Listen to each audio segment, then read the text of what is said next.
안녕하세요, 여러분. 편안하게 듣는 잠자리 동화 달콤 오디오북입니다. 오늘 하루도 즐겁고 행복하게 잘 보내셨나요? 오늘도 재미있는 옛 이야기 들으시면서 편안한 밤 되시길 바랍니다. 구독과 좋아요는 큰 힘이 된답니다. 오늘의 첫 번째 이야기 시작하겠습니다. 우물에 장사 지낸 아버지. 옛날 황금정이라는 우물이 있는 동네에 한 노인이 살고 있었답니다. 이 영감이 병이 나서 앓다가 죽게 될 무렵이었지요. 하루는 아무도 모르게 아들을 가만히 불렀습니다. 내가 죽거든 산에다 묻지 말고 동네 우물에다 묻거라. 그러면 부자가 되어 잘 살 것이야.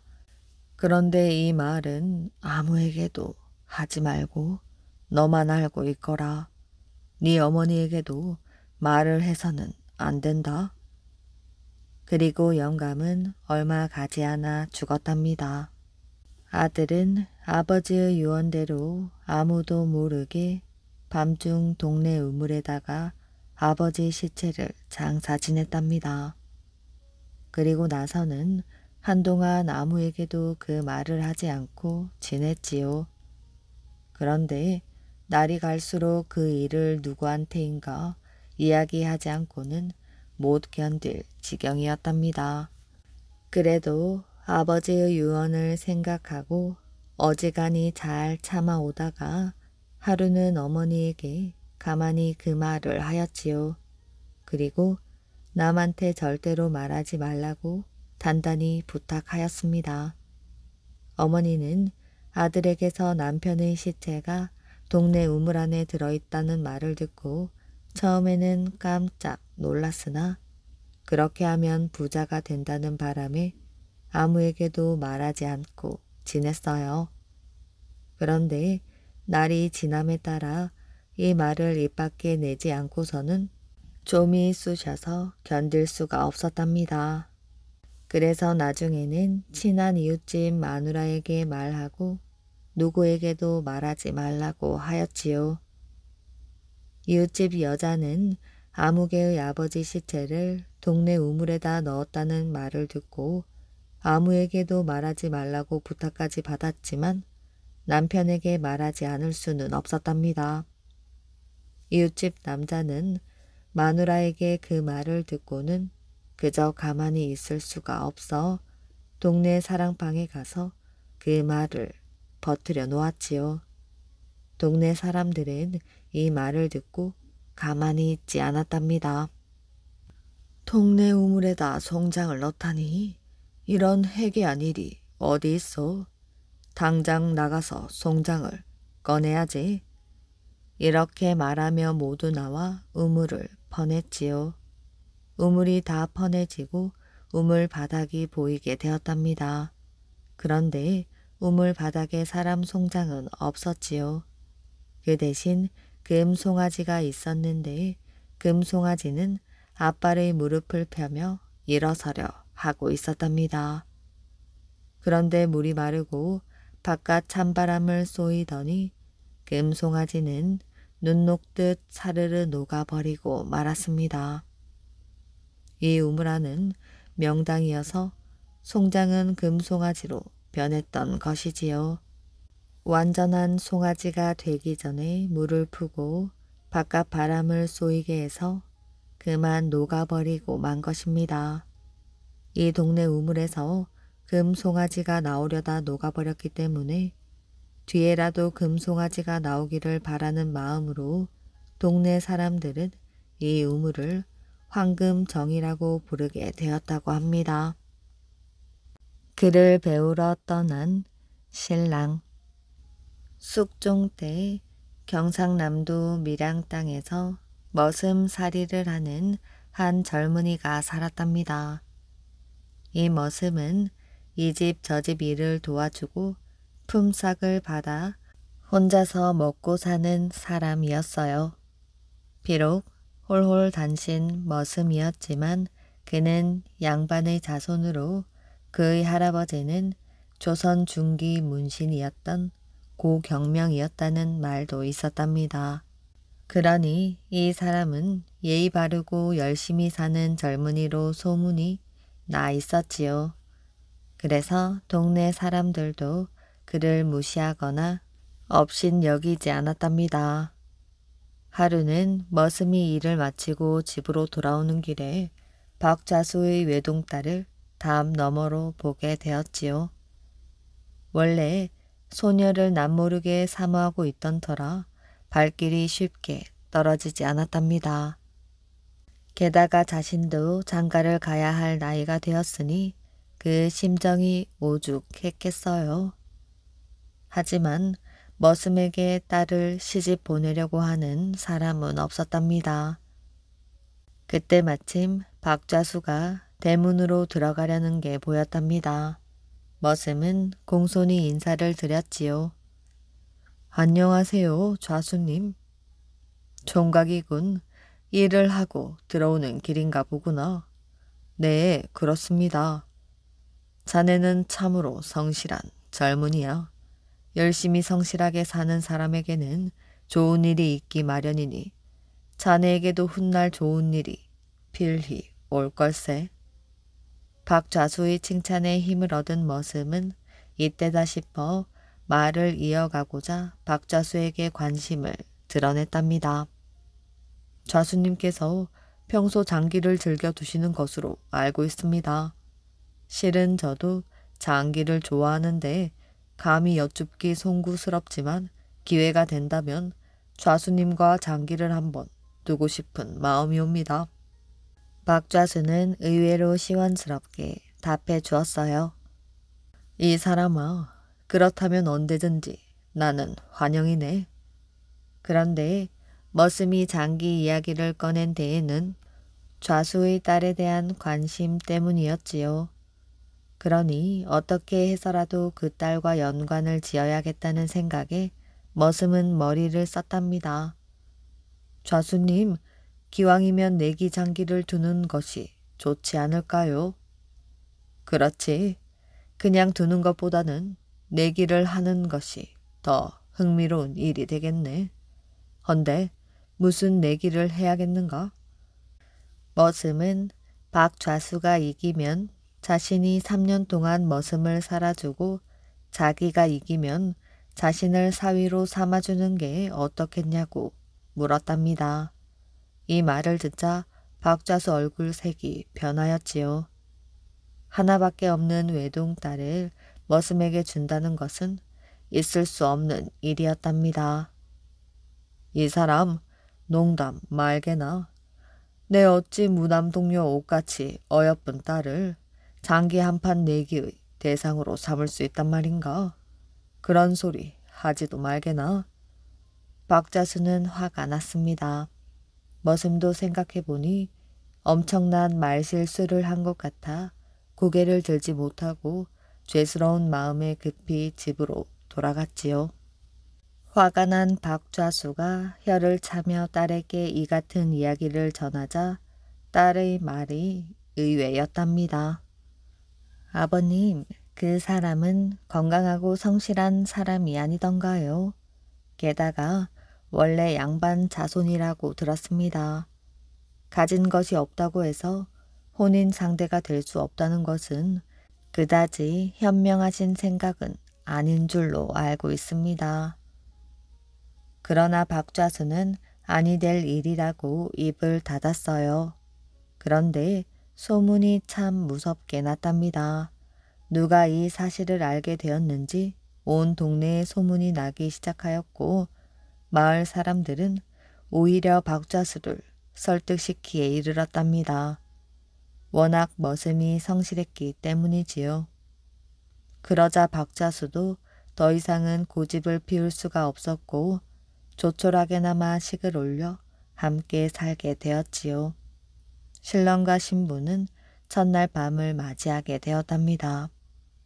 그런데 신부가 이렇게 말하는 게 아니겠어요? 서방님, 말씀드리기 어려운 것이지만 그를 아시는지요? 신랑은 솔직히 말해 그를 배울 기회가 없었어. 부끄러울 따름이요. 라고 고백하였지요. 그러자 신부는 아주 냉정하게 말하였어요. 서방님, 우리 부부의 인연을 맺은 것은 아주 소중한 일이지요. 하지만 한 가정의 가장이 어찌 그를 몰라서야 되겠습니까? 그러니 10년이 걸리는 한이 있더라도 내일 아침 당장 그를 배우러 떠나십시오. 저는 서방님이 돌아오실 때까지 배를 짜며 기다리겠습니다. 청천벽력 같은 소리지만 신랑이 생각해 보아도 신부의 말은 맞는 말이었어요. 다음 날 아침 아내는 배 5피를 신랑에게 싸서 지어주고 먼 길을 떠나게 하였지요. 배를 준 것은 필요할 때 돈으로 바꿔 쓰라는 뜻이었습니다. 집을 나선 후 신랑은 합천 땅에 이르러서야 조용한 곳에 있는 서당을 발견했고 그곳에서 그를 배우게 되었지요. 다른 일에도 성실했던 신랑은 그를 배우는데도 성실하였지요. 나이 어린 사람들과 공부한다는 것이 쉽지 않았지만 밤낮으로 노력을 한 덕에 장원급제를 하게 되었습니다. 왕은 그의 사연을 듣고 밀양부사로 임명을 하였답니다. 이름이 고유였던 그는 금이 환영하게 된 것입니다. 하지만 밀양 땅에 와보니 장인과 아내가 살고 있어야 할 집은 폐가가 되어 있었지요.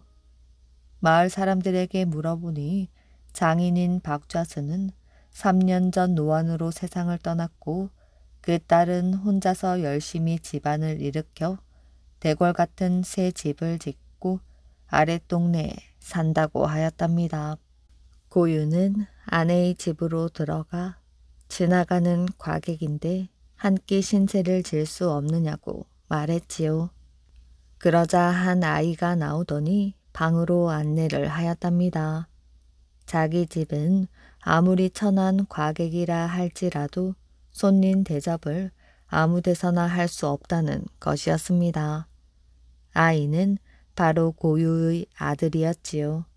그도 첫눈에 자신의 아들이라는 것을 알았답니다. 물론 그의 부인도 문틈으로 고유를 지켜보고는 자신의 남편이라는 것을 알았지요. 진수성찬을 먹은 고유는 그제서야 숨겨두었던 하인들을 불러들이고서는 자신이 밀양부사가 되어 돌아왔음을 알렸답니다. 10년이란 세월을 남편과 아내는 생이별을 하면서 온갖 고생을 했지만 결과가 좋으니 더 이상 무엇을 바랄 수 있었겠어요. 금강산 거울 바위. 옛날 어느 마을에 봉덕이라는 사람이 노자를 푼푼히 장만해 가지고 금강산 구경을 떠났답니다. 봉덕이는 집을 떠난 지 며칠 만에 금강산이 멀리 바라보이는 주막에 이르렀지요.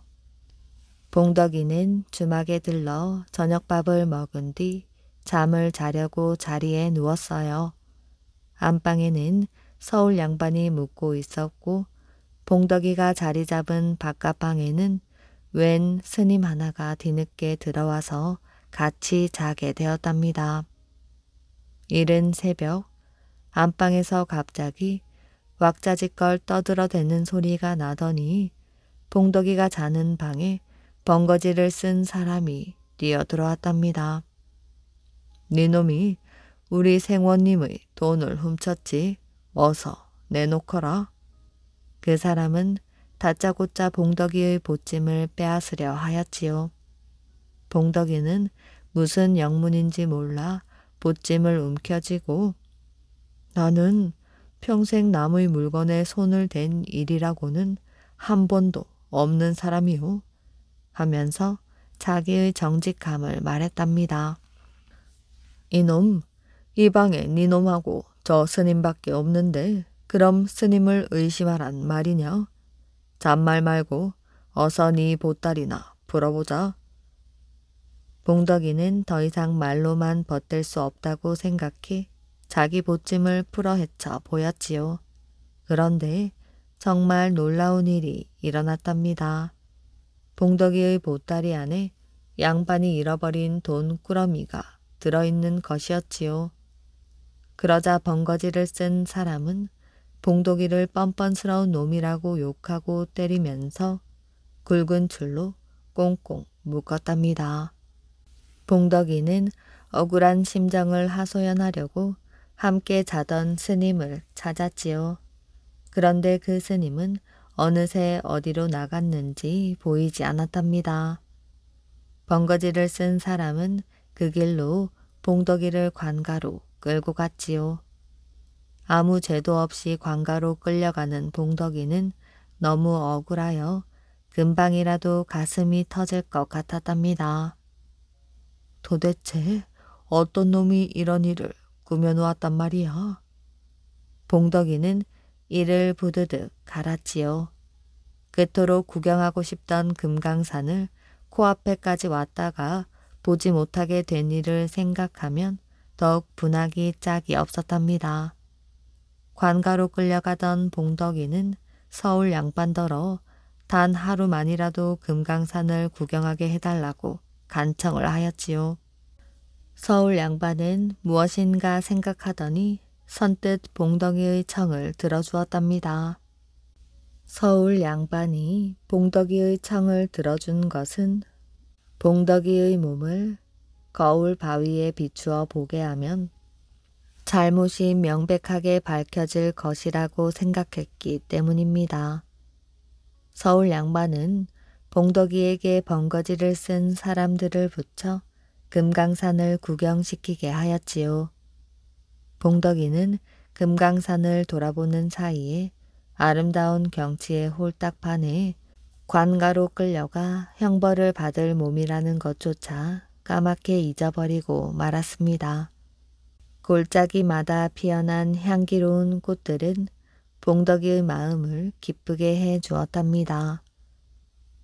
번거지를 쓴 사람들은 봉덕이를 거울 바위가 있는 백천동 골짜기로 데리고 갔지요. 골짜기에 들어선 봉덕이는 그만 입을 쩍 벌리고 말았답니다. 거울처럼 매끈하게 생긴 바위 하나가 눈앞에 나타났기 때문이지요. 봉덕이는 저도 모르게 바위 앞으로 다가섰답니다. 봉덕이는 또 한 번 깜짝 놀랐지요. 그 바위 안에서 웬 사람 하나가 자기를 마주보며 서 있었기 때문입니다. 봉덕이는 참으로 신기한 일이라 두 눈을 깜빡거렸습니다. 그러자 바위 안에 있는 사람도 두 눈을 깜빡거리는 것이었지요. 봉덕이는 이상한 사람이 자기를 흉내내는 게 기분 나빠 이맛살을 찡그렸답니다. 그랬더니 그 사람도 이맛살을 찡그리며 자기를 곱지 않은 눈으로 흘겨보았답니다. 더욱 이상한 생각이 든 봉덕이는 바위 앞으로 바짝 다가가서 두 눈을 비비며 그 사람을 들여다보았지요. 아니, 저게 누구야? 봉덕이는 깜짝 놀랐답니다. 바위 안에 있는 사람은 분명 자기의 모습이었어요. 바위에 자기 몸이 그대로 비치고 있었던 것입니다. 세상에 이런 바위가 다 있단 말이야? 봉덕이는 거울 같은 바위를 정신없이 들여다보고 또 보았습니다. 그런 봉덕이를 바라보며 번거지를 쓴 사람들은 생각하였지요. 저 사람은 아무 죄가 없는 게 분명하구나. 어서 내려가서 생원님에게 이 사실을 말해야지. 그때 스님 한 사람이 봉덕이가 서 있는 거울 바위 앞으로 다가왔습니다. 어제 저녁 봉덕이와 함께 주막에서 자던 그 스님이었지요. 여보시오, 스님. 봉덕이는 반갑게 스님을 불렀답니다. 그 스님이라면 억울한 누명을 뒤집어 쓴 자기를 틀림없이 구해줄 것이라고 생각했기 때문이지요. 스님. 그러거나 말거나 스님은 귀도 기울이지 않고 거울 바위를 가리키며 물었답니다. 도대체 저건 무슨 바위기에 저렇게도 묘하게 생겼단 말이오? 글쎄요, 어떻게 된 일인지 거울처럼 온몸이 다 비치는 바위더라고요. 스님은 머리를 갸웃거리더니 거울 바위 앞으로 성큼성큼 걸어갔답니다. 거울 바위 앞에 다가선 스님은 두 눈을 비비며 바위를 들여다보았지요. 하지만 어떻게 된 일인지 스님의 몸은 그림자도 비춰지지 않았답니다. 화가 난 스님은 큰 소리로 투덜거렸지요. 누구를 놀리려는 것이오? 어디 온몸이 비친단 말이오? 별 싱거운 사람 다 보겠네. 그 모양을 지켜보던 번거지를 쓴 사람들이 후다닥 일어나서 거울 바위 앞으로 다가왔답니다.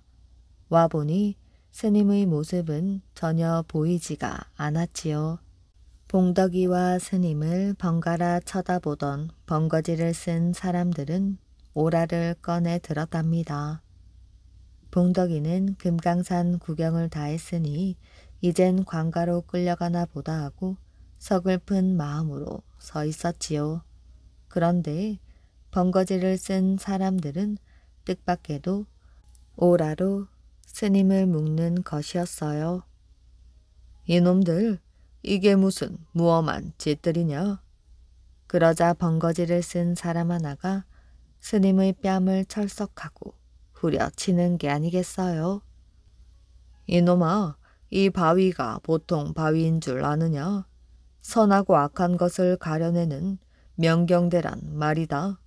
선량하고 정직한 사람은 저 봉덕이처럼 온몸을 비추어 주어도 너같이 나쁜 마음을 가지고 있는 놈들은 무슨 수를 써도 그림자 하나 비춰주지 않는단 말이야. 이래도 네가 도적이 아니라고 발뺌할 것이야. 스님은 고개를 푹 떨구고 말았습니다. 사실 그 스님은 고을 안에서 이름난 도적이었습니다. 거울 바위 앞에서 자기의 정직함을 밝히게 된 봉덕이는 잃었던 노자를 찾아가지고 금강산 구경을 실컷 한 뒤 마을로 돌아갔답니다. 이 일이 있고 난 뒤 정직하고 순박한 사람들은 저마다 명경대를 찾아와 자기 모습을 비추어 보면서 마음껏 즐기곤 하였지요. 하지만 부자나 양반 벼슬아치들은 금강산을 찾아왔다가 자기들 죄가 드러날까봐 명경대 앞에 바짝 다가서지 못하고 멀리서 빙빙 돌기만 하였답니다. 망건 찾기. 정수동이가 한 번은 이웃 마을 대감댁 잔치에 갔답니다. 멀고 가까운 데서 손님이 구름같이 모여서 먹고 마시고 잘 놀았지요. 정수동이도 그 틈에 끼어 한잔 한잔 하다 보니 잔뜩 취해버렸답니다. 그래서 그만 골아 떨어지고 말았지요. 손님들 중에는 집에 간 사람도 있고 거기서 그냥 잔 사람도 있었지요.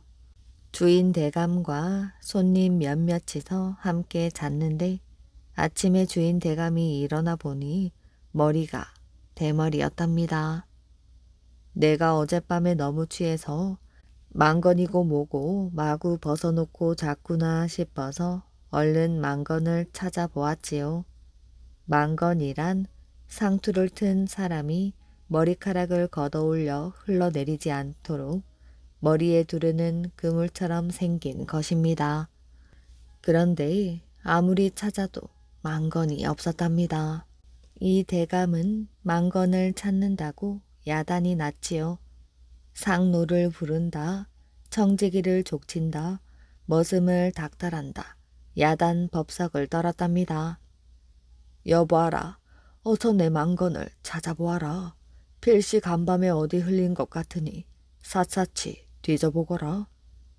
주인 대감의 호령이 추상 같으니 온 집안의 하인들이 일을 하다 말고 달려와 망건을 찾느라고 떠들썩 하였지요. 그러거나 말거나 정수동이는 남의 일 내몰라라 하고 천연스럽게 앉아 있었답니다. 온 집안을 이잡듯 뒤지다가 마침내 망건 하나를 찾았지요. 대감마님, 여기 망건이 하나 있습니다. 머슴이 망건을 들고 소리치며 쫓아오니 다른 하인도 이제 한시름 놓았다는 듯이 망건 구경이나 하려고 모여들었지요. 그런데 그 망건이 아무래도 이상하였답니다. 낡아서 너덜너덜한 데다가 때가 반질반질하게 낀 것이 아무래도 대감 망건 같지가 않았지요. 아니, 이게 누구 망건이야? 뭐 이런 험한 망건이 다 있어? 그때까지 잠자코 있던 정수동이가 그걸 보고는 옳지, 내 망건이 거기 있었구나. 어서 이리다오 하였답니다. 모두들 놀라서 정수동이를 쳐다보니 정수동 머리에는 망건이 하나 달랑 올라앉아 있었지요. 망건을 쓰고 앉아서 또 망건을 찾았던 것입니다. 아니 그럼 머리에 쓰고 있는 건 뭡니까? 하인들이 이상해서 물었지요. 이건 말인가? 이건 이댁 대감 망건일세. 이렇게 말하면서 머리에 쓰고 있던 망건을 벗어 놓았지요. 하인들이 들어보니 기가 막혔답니다.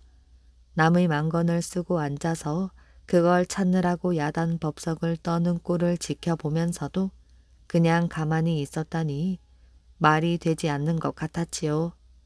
아니, 우리가 그 망건을 찾느라고 그리 애를 쓰는 걸 보고서도 모른 채 하고 있었단 말입니까? 대감 망건이었으니 그리 애써 찾았지. 내 망건이었으면 그렇게 찾아주었겠나? 정수동이 아침에 일어나 보니 제 망건이 없어졌는데 남의 집에서 망건을 찾는다고 법석을 떨 수 없어서 그런 꾀를 낸 것입니다. 부처님도 당하지 못한 양반. 옛날 웬 양반이 살았는데 이 양반이 가진 건 없으면서도 도도해가지고 어디 가서도 고개 숙이는 법이 없었답니다. 아무에게나 반말을 툭툭 던지고 빳빳하였지요. 그런데 이 양반이 나이 50이 다 되도록 자식을 못 낳았습니다. 자식을 얻으려면 저도 부처님께 공을 드리긴 드려야겠는데 가난한 살림에 부처님께 바칠 만한 것이 없었지요. 그래서 찬물 한 그릇 떠가지고 절에 갔답니다. 절에 가서 부처님 앞에 앉았는데 이 도도한 양반이 아무리 부처님 앞이라지만 남들처럼 꿇어 앉아 뵐 수가 없었지요. 책상 다리를 하고 앉아서 부처님을 똑바로 쳐다보고 한다는 말이 거 부처님, 내 말 좀 들어보게.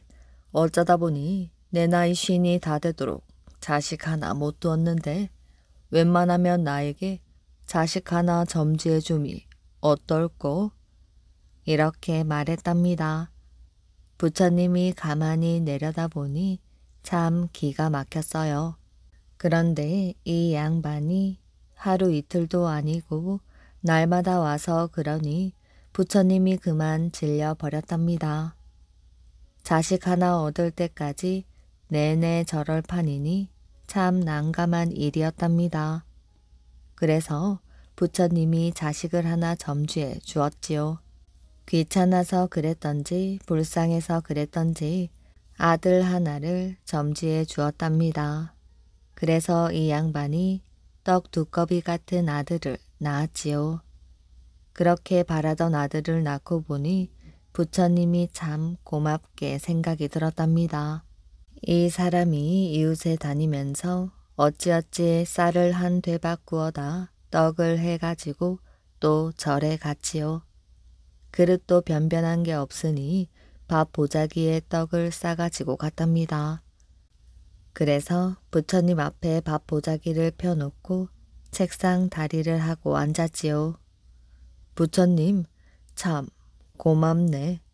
덕분에 얻은 자식 아무 탈 없이 잘 커야 하지 않겠나?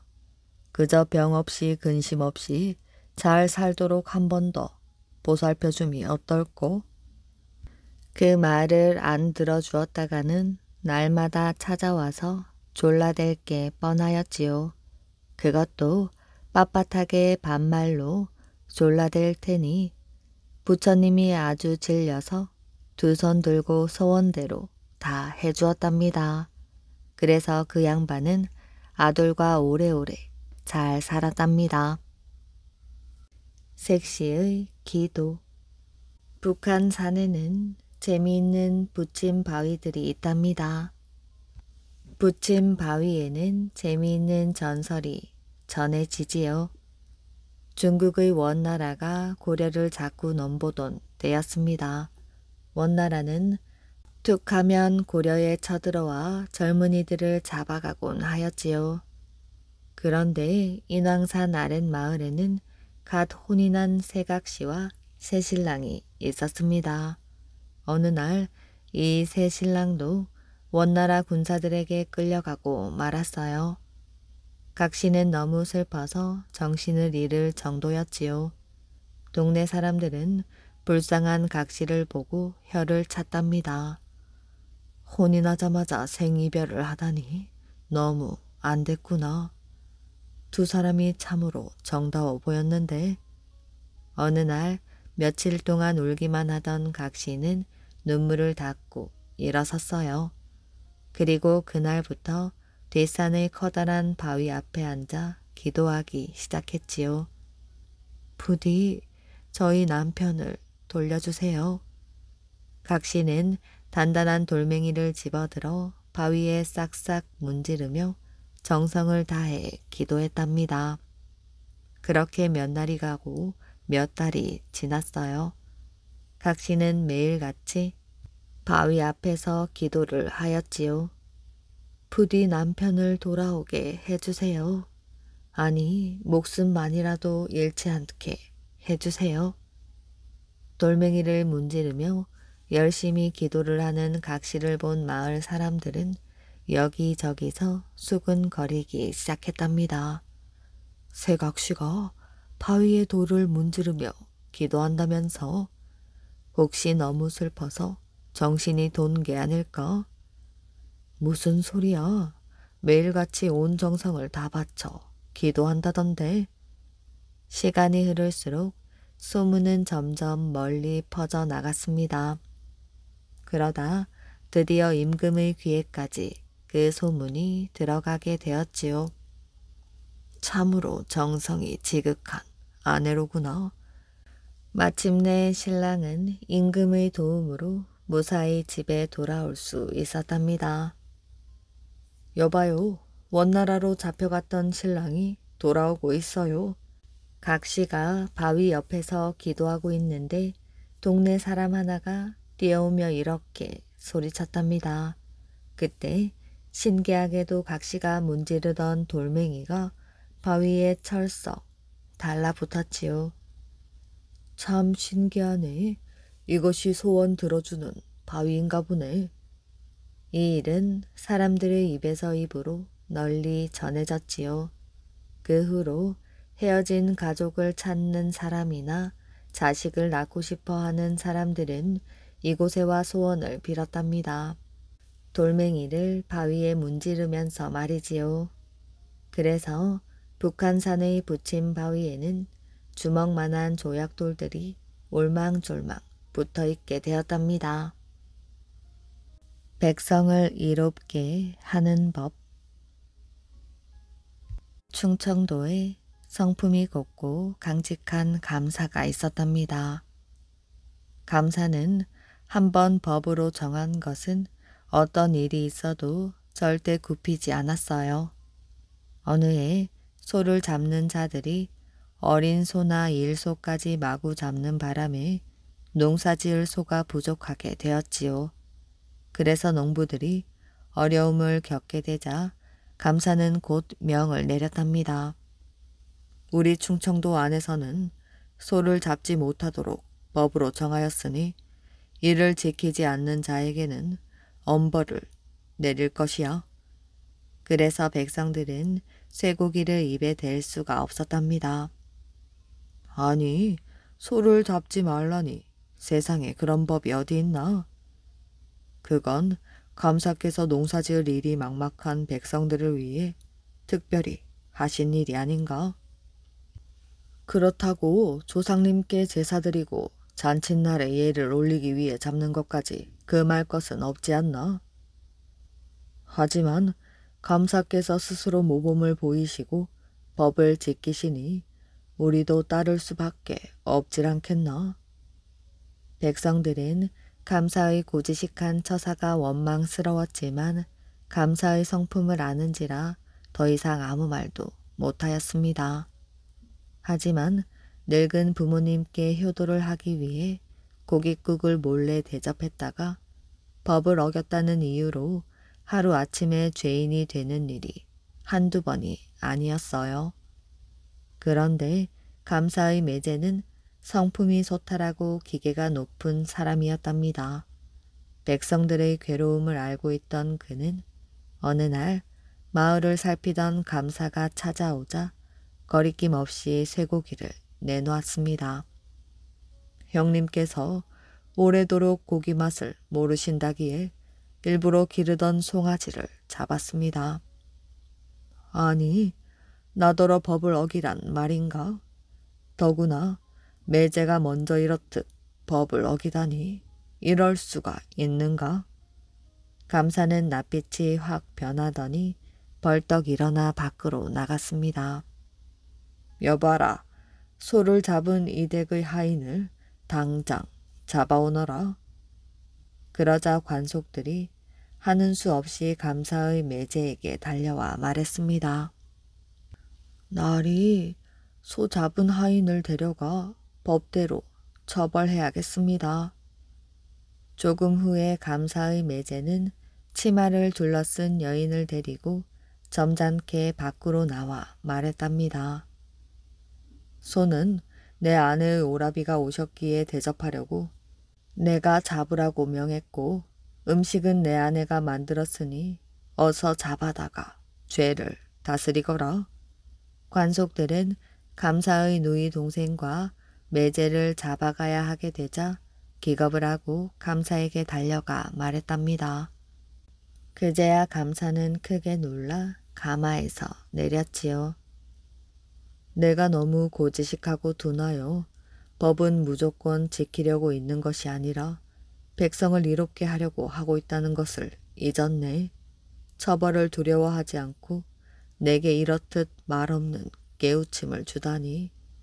자네의 그 기계가 정말 훌륭하고 고맙네. 그 후 감사는 소를 함부로 잡지 않는 한 융통성 있게 처벌하지 않게 되었고 백성들 또한 더욱 법을 잘 지키게 되었다고 합니다. 황룡사 9층 석탑의 비밀. 신라 선덕여왕 14년 자장율사는 당나라에서 불법을 공부하고 돌아올 때 부처님의 사리를 가져왔답니다. 사리를 모실 탑을 세우기 위해 선덕여왕을 찾았지요. 여왕은 자애로운 미소를 머금으며 자장율사를 맞았습니다. 부처님의 사리를 모실 탑을 세우려 하신다지요? 그러하옵니다, 폐하. 소승이 당에서 돌아올 때 소중히 모셔온 부처님의 사리를 모실 9층 석탑을 세우고자 합니다. 어디에다 세우실 생각이요? 황룡사가 적당하다고 생각합니다. 황룡사의 9층 석탑이라? 그런데 석탑이 꼭 9층이어야만 하는 무슨 연유라도 있으신가요? 소승이 당에 있을 때 꿈속에 신령이 나타나 이르기를 지금 신라에는 여왕이 나라를 다스리고 있어 덕은 이때 위험을 갖추지 못해 주변 나라들이 틈만 나면 침략할 기미를 엿보고 있으니 9층 석탑을 세워 그 안에 부처님의 사리를 모시면 주변에 있는 9나라가 무릎을 꿇고 머리를 조아릴 것이니 나라가 흥하는 것은 물론 왕업도 자손 만대까지 이어질 것이라고 하였습니다. 자장율사의 말을 들은 여왕은 한시바삐 황룡사에다가 9층 석탑을 세울 것을 명하였어요. 그날부터 자장율사는 신라 전역에서 석탑을 세울 기술자를 물색하였으나 그만한 공사를 감당한 인물이 없어 애를 태웠답니다. 그리고 이웃나라 백제에서 아비지라는 뛰어난 기술자를 데려올 수 있었지요. 황룡사에 도착한 아비지는 부지런히 공사를 벌여 얼마 지나지 않아 마침내 법당 앞에 탑을 쌓을 기둥 하나를 세울 수 있었답니다. 그날 밤 탑을 쌓을 기둥 하나를 세웠다는 뿌듯함에 술까지 한 잔 거하게 걸치고 잠자리에 들던 아비지는 무서운 악몽의 가위에 눌려 한참을 끙끙거리며 앓다가 한순간 비명을 지르며 잠에서 깨어났답니다. 얼굴은 온통 흥건한 땀으로 범벅이 되어 있었지요. 베개까지도 아비지가 흘린 땀으로 축축하게 젖어 있었답니다. 무서운 꿈이었지요. 자신이 탑을 완성하고 조국인 백제로 돌아갔을 때 백제의 도성은 천지가 불바다였고 백성들은 불길을 피해 정신없이 길거리를 뛰어다녔지요. 사람들은 살려달라고 울부짖고 있었답니다. 그야말로 아비규환의 생지옥이었지요. 그 속에 아비지의 아내와 자식도 있었답니다. 아비지가 그들의 이름을 부르며 달려가려 했지만 웬일인지 발바닥이 땅에 붙은 듯 전혀 움직일 수가 없었지요. 아비지는 자리에서 일어나 문을 열고 법당 앞마당으로 나갔답니다. 아비지는 말없이 서서 자신이 세운 탑의 기둥을 바라보았지요. 방금 꿈에서 보았던 것들은 무엇일까? 내가 저 탑을 완성하면 백제가 멸망한다는 계시인가? 만약 그렇다면 나는 이 탑을 세울 수 없어. 내 나라를 망하게 하면서까지 남의 나라의 탑을 세울 수는 없는 노릇이야. 그날부터 아비지는 탑의 공사를 더는 계속하지 않았어요. 주위에서 이유를 물으면 그저 몸이 아프다는 핑계만 대었지요. 처음에는 아비지의 몸을 걱정하던 사람들도 차츰 이상한 눈초리로 아비지를 쳐다보기 시작하였습니다. 자장율사를 비롯하여 대궐에서도 그런 아비지의 태도에 의구심을 품었답니다. 더 이상 핑계를 댈 수도 없고 주변 사람들이 자기를 바라보는 눈길을 의식하게 된 아비지는 백제로 도망칠 결심을 하였답니다. 마음을 굳힌 아비지가 사람들이 왕래가 뜸한 점심때를 이용하여 살며시 방문을 열고 밖으로 나왔을 때였습니다. 갑자기 맑은 하늘이 캄캄해지더니 천지를 진동시키는 천둥 소리가 들렸답니다. 이어 번개가 구름을 가르고 세찬 폭풍이 황룡사 앞마당에 휘몰아쳤지요. 갑자기 닥친 일이라 사람들이 모두 두려움에 떨며 나무 아미타불을 외고 있는데 어디선가 키가 좋기 열척은 넘을 만한 장정 한 명과 키는 동자승만 했지만 흰 수염을 길게 늘어뜨린 노승 한 명이 법당 앞마당에 나타나더니 탑 기둥 하나를 순식간에 세우고는 다시 어디론가 사라지는 것이었어요. 그리고 그와 동시에 하늘은 다시 맑아지고 세차게 불던 폭풍도 멎었답니다. 아비지의 눈은 놀라 휘둥그레졌지요. 다른 사람들도 그 광경을 보았는지 주위를 두리번거리고 있었답니다. 하지만 모두들 날씨가 개어 안심하는 표정일 뿐 별다른 기색은 없었지요. 아비지는 방문을 닫고 다시 방으로 들어왔답니다. 그리고 깊은 생각에 빠졌지요. 어쩌면 내가 잘못 생각했는지도 모르겠군. 절에 석탑 하나를 세운다고 나라가 망하겠는가? 그리고 좀 전에 내가 보았던 기이한 광경은 부처님께서 내게 탑을 세우라고 현신해 보인 것이다. 석탑을 완성하자. 다음 날부터 아비지는 공사를 다시 시작하였어요.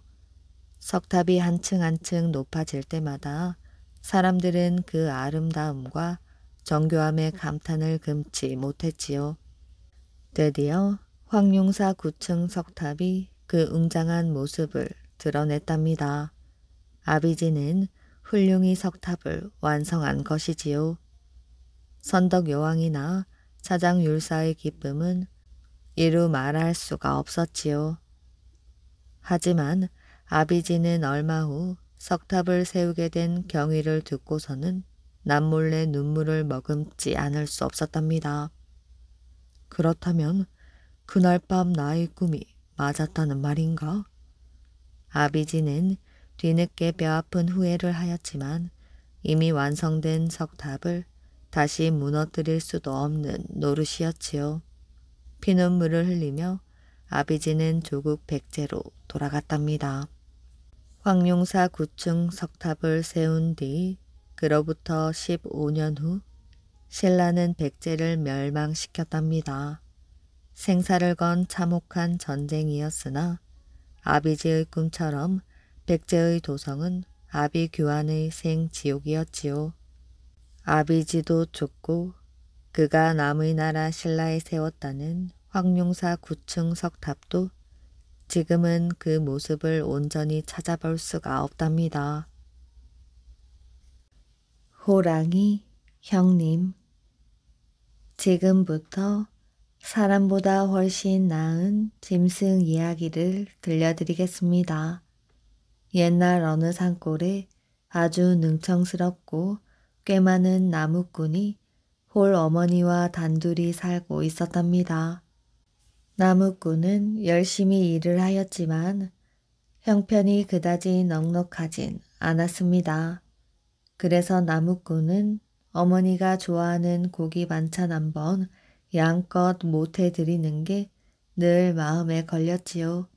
그러던 어느 날, 그날도 나무꾼은 여느 때처럼 지게를 지고 산 속으로 나무를 하러 들어갔어요. 그날따라 산속이 하도 조용하여 목청껏 노래 한 가락을 구성지게 뽑았지요. 나무꾼아 나무꾼아 나무하는 나무꾼아, 온갖 나무 다 베어도 대나무는 베지 마라. 한 해 키워 두 해 키워 석 3년을 키워서 낚싯대를 만들어 잉어 붕어 낚아서 울 어머니 좋아하는 고기 반찬 드릴 테니. 그때였어요. 숲속에서 부시럭거리는 소리가 나더니 커다란 호랑이 한 마리가 불쑥 나타났지요. 나무꾼은 깜짝 놀라 뒤로 넘어질 뻔하였습니다. 그러다가 다시 정신을 바짝 차렸지요. 호랑이에게 물려가도 정신만 차리면 된다 했겠다. 이렇게 생각한 나무꾼은 지게를 진 채로 넙죽 엎드려 호랑이에게 큰 절을 하였답니다. 이게 누구시오? 형님 아닙니까? 그동안 산 속에서 얼마나 고생이 많으셨어요? 그러자 이번에는 호랑이가 놀랐습니다. 자기가 잡아먹으려고 했던 사람이 느닷없이 형님하고 인사를 하니 놀랄 만도 하였지요. 호랑이는 기가 막히다는 듯 말하였어요. 아니, 나를 보고 형님이라니. 이놈아, 나는 호랑이고 너는 사람인데 어찌 내가 네 형님이 될 수 있냐? 헛소리 말고 어서 먹힐 준비나 하거라. 그러고는 당장이라도 잡아먹을 듯 입맛을 쩝쩝 다셨지요. 그래도 나무꾼은 꿈쩍도 하지 않았답니다. 오히려 호랑이 앞으로 바싹 다가앉으며 시치미를 뚝 떼고 말하였어요. 형님, 그런 소리 마십시오. 어머니께서는 제게 늘 이런 말씀을 하셨어요. 일찍이 제 형님이 하나 있었는데 산에 나무하러 갔다가 돌아오질 않아서 산 속에서 죽은 것으로만 알고 있었다고요. 그런데 언젠가 어머니 꿈속에 형님이 나타나서는 어머니, 제가 어찌어찌하여 호랑이로 변해서 집으로 돌아가지 못합니다 하면서 슬피 울더랍니다. 그 뒤로 어머니께서는 제가 나무하러 갈 때마다 혹시 호랑이를 만나거든 형님이라 부르고 집안 소식을 전해주거라 하고 당부하셨어요. 그런데 드디어 오늘 이렇게 형님을 만났으니 정말 반갑고 기뻐 어쩔 줄을 모르겠어요. 역시 핏줄은 속일 수가 없군요. 나무꾼은 눈물까지 뚝뚝 흘렸답니다. 그러자 호랑이는 정신이 멍해졌어요. 빳빳하게 치켜 세웠던 꼬리가 축 늘어졌지요. 말도 안 되는 소리긴 하지만 나무꾼이 자기를 조금도 무서워하지 않고 눈물까지 흘리면서 이야기를 하는 걸 보니 참말 같기도 하였습니다. 호랑이는 잠깐 생각에 잠겼어요. 그래, 하긴 나도 내가 누구의 아들이며 또 어디서 태어났는지 생각이 나질 않아. 어쩌면 내가 진짜 이놈의 형님인지도 모르지. 호랑이는 사뭇 부드러운 눈길로 물었어요. 얘야, 그럼 어머니께서는 아직 살아계시니? 나무꾼은 귀가 번쩍 뜨였답니다. 그래서 아예 호랑이 손을 덥석 붙잡고 더욱 슬픈 목소리로 말했어요.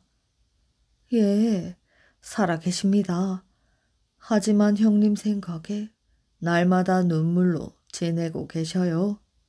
그러니 이 길로 어머니를 만나러 갑시다. 하고는 호랑이 손을 잡아 끌었답니다. 아우야, 그럴 수는 없어. 마음 같아서는 당장 달려가 어머니를 뵙고 싶지만 이렇게 호랑이 꼴을 한 내 모습을 보고 어머니께서 놀라시기라도 하면 어쩌겠니? 그러니 내가 어머니를 뵙지 못하는 대신 보름마다 산돼지를 한 마리씩 잡아 너희 집 울타리 밑에 갖다 놓을 테니 어머니께 고기나 양껏 잡숫게 해드리거라. 어느새 호랑이의 눈에는 눈물이 글썽거렸어요. 부디 네가 내 목까지 어머니께 효도해야 한다. 말을 마치자 호랑이는 어디론가 사라져 버렸답니다. 그제야 나무꾼은 휴 하고 긴 한숨을 내쉬었지요. 그렇게 해서 나무꾼은 호랑이에게 잡아먹힐 뻔했다가 간신히 살아서 집으로 돌아왔답니다. 그 일이 있은 뒤 보름째 되는 날 나무꾼네 집 울타리 밑에는 정말 죽은 산돼지가 한 마리 놓여 있었답니다. 아니, 호랑이가 정말로 산돼지를 갖다 놓았네. 나무꾼은 무척 신기해하며 산돼지 고기를 요리해 어머니께 드렸지요. 그 뒤로도 보름마다 한 번씩 호랑이는 어김없이 산돼지를 갖다 놓았답니다. 나무꾼은 고기를 요리하여 어머니께 드렸어요. 그리고 남은 고기는 장에다 내다 팔아서 잘 먹고 잘 살았답니다. 그러다 몇 해 뒤 어느 날 나무꾼의 어머니가 세상을 떠나고 말았지요. 그런데 이상하게도 그날부터 호랑이는 더 이상 산돼지를 가져오지 않았답니다. 한 달이 지나고 두 달이 지나도록 호랑이는 그림자도 비치지 않았지요. 참 희한한 일이네. 어머니께서 돌아가시자마자 호랑이 발길이 뚝 끊어졌네. 나무꾼은 호랑이가 어찌 되었나 궁금하여 호랑이를 만났던 곳으로 가보았어요. 그랬더니 그곳에 그 호랑이는 보이지 않고 새끼 호랑이들이 몇 마리 놀고 있는데 모두 꼬리에 누런 배 헝겊을 매달고 있는 것이었습니다. 나무꾼은 하도 신기하여 호랑이 새끼들에게 물었지요. 얘들아, 꼬리에 단 것이 무엇이냐? 우리 아버지께서 돌아가셔서 배 헝겊을 달았어요. 부모님이 돌아가시면 그런 걸 단다는 걸 누가 가르쳐 준 것이야? 아버지께서요. 몇 달 전에 아버지가 할머니께서 돌아가셨다면서 꼬리에 배 헝겊을 달았었거든요. 그래? 예, 우리 아버지는 원래 사람의 아들이었대요. 그래서 할머니께서 살아 계실 때에는 아버지가 보름에 한 번씩 산 돼지를 잡아다 할머니 댁에 갖다 드렸는걸요. 그런데 아버지는 얼마 전 할머니께서 돌아가셨다는 소식을 듣고 꼬리에 헝겊을 달고 굴 속으로 들어가 드러누우셨어요. 그러고는 아무것도 먹지 않고 날마다 할머니를 부르며 울다가 그만 며칠 전에 돌아가셨어요. 그래서 우리도 아버지가 그랬던 것처럼 이렇게 배 헝겊을 달고 있는 거예요. 새끼 호랑이들은 꼬리를 흔들며 말했답니다. 그래, 거참 안 됐구나. 나무꾼은 새끼 호랑이들의 머리를 쓸어주면서 더 이상 말을 잇지 못하였습니다. 왠지 가슴 저 밑바닥에서 뜨거운 것이 울컥 치밀어 올라왔기 때문이지요. 진짜 사람의 아들인 나는 그 호랑이보다 훨씬 못한 놈이었구나. 나무꾼은 미안하고 고맙고 또 부끄러운 마음에 가슴이 미어지듯 아팠습니다. 새끼 호랑이들아, 너희 아버지가 불쌍하구나. 나무꾼은 이렇게 말하면서 뜨거운 눈물을 주르륵 흘렸어요. 그 뒤 나무꾼은 호랑이 형님의 시체를 가져다가 어머니 산소 옆에 고이 묻어 주었답니다. 그리고 진짜 형님에게 하는 것과 똑같이 해마다 제사도 지내주고 무덤의 풀도 깎아 주었지요. 이야기 재미있게 잘 들으셨나요? 오늘의 이야기는 여기까지입니다. 오늘도 끝까지 이야기를 들어주셔서 정말 감사합니다. 모두들 편안한 밤 되시길 바랍니다.